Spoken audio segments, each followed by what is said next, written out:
what's up mga idol, no? So, ito nga pala yung build namin dito sa Silang Cavite, yung Solis. Then, meron tayong 324 AH na battery.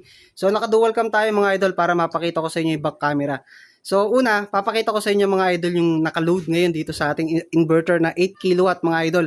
So, unang-una sa lahat mga idol, etong mga ilaw na to, no, naka-on po yan, paligid yan ng bahay mga idol. So, ngayon, pupunta tayo sa loob, papakita ko sa inyo mga idol yung mga naka-power up na dito. So, isa na to. Ayan. Tapos ito. Ayan, naka-power on din yan. Tapos, pupunta tayo dito sa unang kwarto mga idol. Pagkatapos mga idol, ito ayan, mga ilaw na yan. Tapos yung electric pan na yan. No? Tapos dito, sa kwarto, ayan, meron din dito. So, ito yung number 5 natin. Ayan. Tapos, yung settings, naka 25. Ayan yan, yung aircon na yan. Uma-under po yan ngayon mga idol.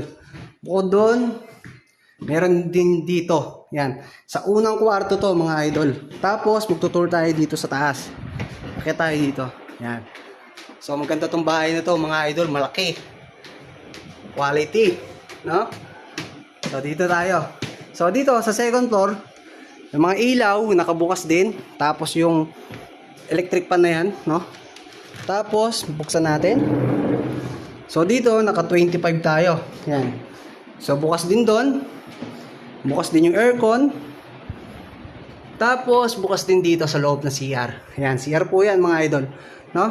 Tapos, punta tayo sa last na kwarto. Oh! Yan, sara muna natin. Ito yung last na kwarto. Open natin. Dito, naka 25 din. No? Tapos, naka number 5 din tayo. Yan po yun, no? Tapos mga ilaw. Tapos yung aircon din. Panay split type yan mga idol. Dito, ganoon din. Ayan.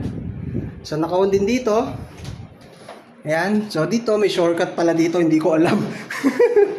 Ayan. Ayan yung pangalawang kwarto mga idol. Shortcut pala yun.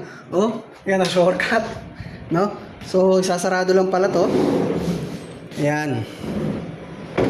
Yun, so sarado na. No? Shortcut pala yun.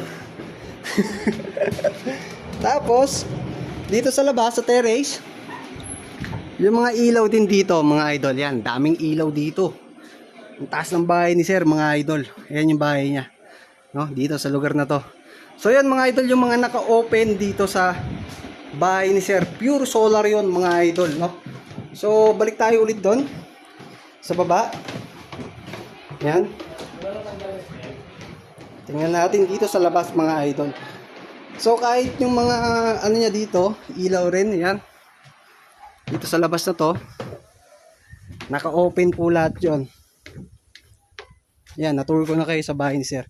So meron siyang Tesla pero hindi namin yan sinama, no? Then ito na. Dito nakalagay yung solar na setup mga idol. Yan. So naka 3 minutes video tayo mga idol, separate video to. So para mapakita ko sa inyo yung mga naka-load dito sa bahay na to mga idol. So PM lang mga idol kung gusto niyo magpa-build or magpakabit ng solar.